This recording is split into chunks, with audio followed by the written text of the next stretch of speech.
I got some tea, okay? I got some tea for y'all. Now, mind you, some of you probably already know this information. Some of you might have seen it the same way I did in the video or read about it online, but I got some tea. Y'all know that I always say I don't like being friends with exes.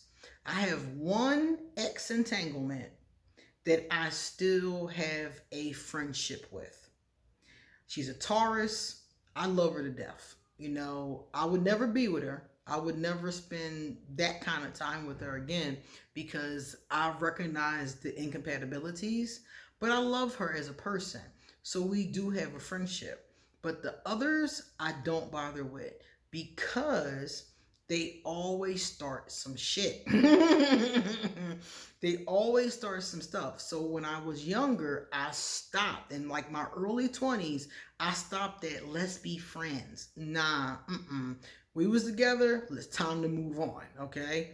So I was looking at videos and reading things over the weekend, and I found some very interesting information from psychologists about being friends with exes. So I thought you guys might want to hear this because I'm sure some of you, deal with this question a lot yourself. Some of you have friends with exes, and some of you in the future may or may not choose to do so. But I wanted to tell you about this so that you can look out for it if it's happening and know, it's okay if it's not, but if it is happening, that you're aware. Okay? So let's do our introduction, and then I'm going to tell you what I found out. I am Queen Aset Haru, and thank you for joining us for another wonderful edition of Ask an Aquarius. If you haven't already, please hit the red subscribe button and smack the bell. Also, if you like this video, please give it a thumbs up, pass it on to somebody else who might like it too, and remember to drop us a positive comment in the comment section. And stick around to the end of the video because I have two positive comments that I'm going to read and respond to. If you would like to get a reading done, please email me. If you'd like to hit me up on social media, my email and my social media is underneath this video. I also have a Patreon page. Please consider becoming a patron because every week I upload a special video for just my patrons. Likewise, if you would like to send me a gift, my Amazon wish list is underneath this video. And my Ask an Aquarius merchandise is too, which is pretty cool. All right, guys. So let's talk about what I learned. What I learned, and I stumbled across this by accident. I was just looking at videos, and this video popped up because I've watched a lot of videos about narcissists because I used to deal with one, So I wanted to learn all of the little tricks and informations I needed to know. So every so often a video will pop up. So once the video popped up, I looked at other videos and then I did some further reading. I just went down a rabbit hole. And basically what it was talking about is said, if you have exes that are narcissists or sociopaths. Now, these are real diagnoses, so I guess you would have to know if the person is diagnosed with this. But I think you can pretty much tell the characteristics of these things, even if you don't have a formal diagnosis. If you suspect somebody is one of these two things, it's best for you to be cautious. Err on the side of caution. So, narcissists and sociopaths stay in touch with their exes to keep them open to them and pining over them. And when I read that, something in me would ding, ding, ding, ding, ding, ding, ding. So many times I have had a client or my own narcissist ex, Voldemort's ass, we've had this happen. And people will be like, why do they keep coming back? Why do they stay in touch? They want to keep they want to keep their foot in the door. And to me, this is really common sense because I've always said this, but I didn't realize it was something that therapists and psychologists actually co-sign. I thought it was just one of my harebrained theories, but they co-signed it. And they said, yes, that's true. They want to keep their foot in the door and they want to keep you from healing and moving on.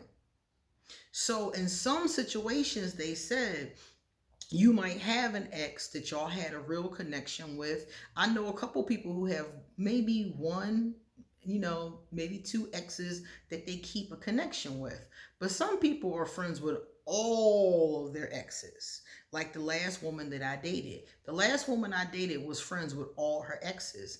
And when I looked at this, I was like, that's because she's a narcissist. And it all went off in my head. These people want you to keep wanting them.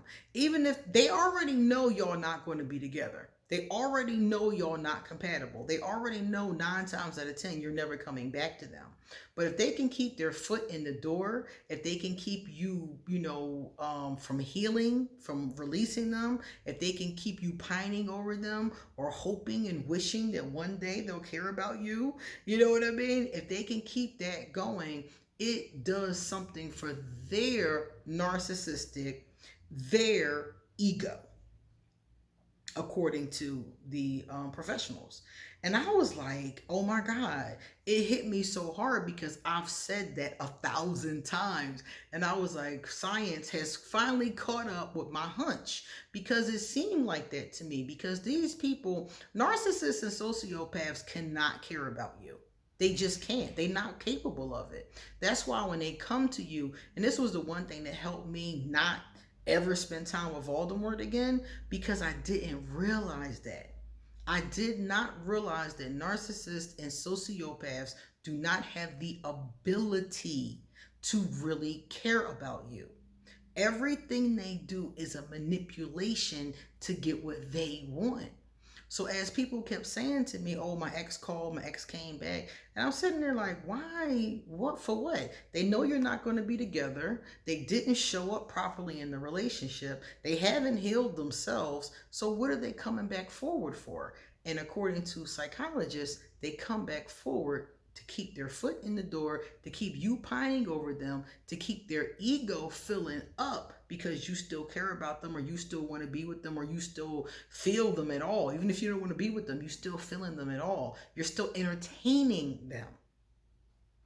And I was sitting there like, you know what? So they said a good percentage of the time, if you're dealing with somebody who's not a narcissist and not a sociopath, then you might have a friendship with this ex. It might happen sometimes, but if it's happening frequently, there's a reason why you or the other person is choosing to hold on. Like the woman I told you about, the Cancer ex, the last person I dated, she keeps a hold of all of her exes. And I noticed that when we started talking and I started challenging that, like, why? Why are you friends with all of the women that you've ever had a relationship with? And it was like 5 or 6 of them. And I was like, why? And then when I saw this theory, it made perfect sense. Because she wants to be able to keep her foot in the door. She does the same thing with me, but I just won't let her do it. I won't let her keep her foot in the door. I keep slamming it on her ankle every time she tries to push open again. But the other women allowed it because they, according to what she said, had a codependency. So when she tries to come back into their life, they're still codependent with her. So they let her come on back in, They let her actually walk in and out. She's talking to them. She's not talking to them. They go in and out, And I noticed that with her. And I was just like, wow, so that's what all of this is about. It's not about the other person. And I knew already that it wasn't about caring about the other person. So it had to be about something. And the psychologists are like, yeah, my hunch is correct. So if you have an ex that you feel as though is a narcissist or a sociopath, I don't care if you have evidence or not. If that is your hunch, go with your gut instinct and do not try to have a friendship with them, because they're keeping you from healing. They're keeping you from letting go. They're keeping you from holding on to feed their own ego. They're not really in love with you. They don't really care about you. They don't have the capability.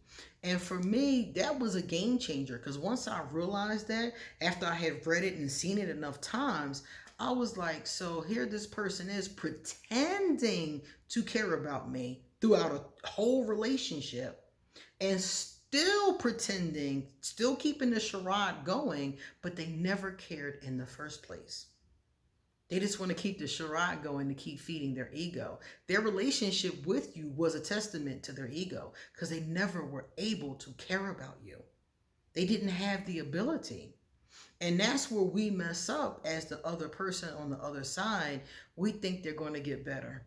We think they're going to change. They're going to heal. They're going to care about us. We think, well, maybe deep down inside, they do care in their own little way. I've heard people say all of these things, and I'm like, nah. Psychologists say they're not capable. So we just making it, we want them to be capable because we love them, but they're not capable of loving us back. So the smartest thing to do is, if you're with somebody who's a narcissist or a sociopath, the smartest thing to do is get the hell away from them, number one. And number two, absolutely do not have a friendship with them, because it's just their way of holding on to you and is hurting your process. You need to let go and heal yourself as quickly as possible, and being their friend is really not conducive to your healing process. It's just really pumping up their ego and keeping them inflated. Okay? So I wanted to tell you guys that, because when I saw that, I was kind of disturbed, because I've had several exes come back and I realized that that's what it was about. And it irked me. Voldemort, the female cancer, other ones, it irked me because I was sitting there like, this was never about me. This is about you. So you will mess with somebody's life, play with somebody's feelings, play with somebody's emotions just to keep your ego inflated? Like, that's why these people, I always tell you guys, narcissists are dark. That's a very dark thing to do to a person. All right, let's get us some positive comments to cleanse our palate, okay? Number one came from Adriano Romanucci. Romanucci said, "It's true, because I don't know how to let go. Why me?" Adriano is talking about Aquarius letting go of the past, letting go of their exes, letting go of the past. And Aquarius are very detached. We're detached from almost everything. But if we really care about something, it is hard to detach from it. It's hard to let it go. It's hard to heal from it. The whole process is hard. That's why Aquarius are so afraid. And that's why so many Aquarius are reluctant to give their whole self, because they know what's going to happen if things don't go right. That's why I'm very cautious with my relationships, because I know if the shit hit the fan and I have to pull away from this individual, how hurtful it's going to be to me. So I want to make sure I read the fine print before. I didn't read the fine print when I was a young girl. When I was a young girl, I was impulsive, so I would jump before I really read the fine print. Now I want to read the whole contract before I jump. Mr. Darcy. I love that name. Is Mr. Darcy from one of those movies like Little Women or Pride and Prejudice? It's from one of those old movies. There was a character named Mr. Darcy, but I can't remember the name of the movie. Mr. Darcy said, "Can you be both a positive and a negative Aquarius at the same time? Like, can you switch? If anyone has the answer, please let me know." In a person, an Aquarius or any person can be positive or negative, and you can switch between the two of them. They call it being gray. A gray person is somebody who does positive things when they feel like it, and they do negative things as needed or when they feel like it, you know? This kind of person we refer to as more of a gray vibration. It's not as high as a person who's always trying to do positive things, but it's better than being a 100% negative person. But yeah, that's what we call them in magic. We call them a gray person. And like I said, I would rather deal with a gray person than a dark person. You know, I'd rather deal with somebody with a medium, because the gray person has like a medium vibration. A positive person has a higher vibration and a negative person has a lower vibration. So I'd rather be in the middle than not at all. But of course, ideally, you want to deal with a positive person. And from what I've read, most people are gray. There's very few people who really aspire to be high vibration or who are totally just evil, never do anything positive, never care about anything. There was this old man that lived in my friend's apartment complex in Brooklyn, and everybody thought he was just this crotchety, mean old man. He never had a kind word for anyone. Not a Merry Christmas, nothing. And she said when he died, he left everything to the local animal hospital. Come to find out, he was an animal lover. So this dark, nasty, negative, evil person, for some reason, really took to animals and apparently had been donating to this animal hospital anonymously all that time. And they found out when he passed over, he left his entire estate to them, which she said wasn't a lot of money, but it was everything he had. So some people are definitely, in that gray area. And according to what we read, most people are in that gray area. So it's not a bad place to be, but the idea is to be as positive as often as you possibly can. I don't think anybody's going to be positive 100% of the time. Nobody's going to be perfect. That's perfection to me. I don't think anybody's going to be perfect, but you can get as close to it as possible. All right, guys, it's time to go. Please come back soon because I got a lot more to say. See you later.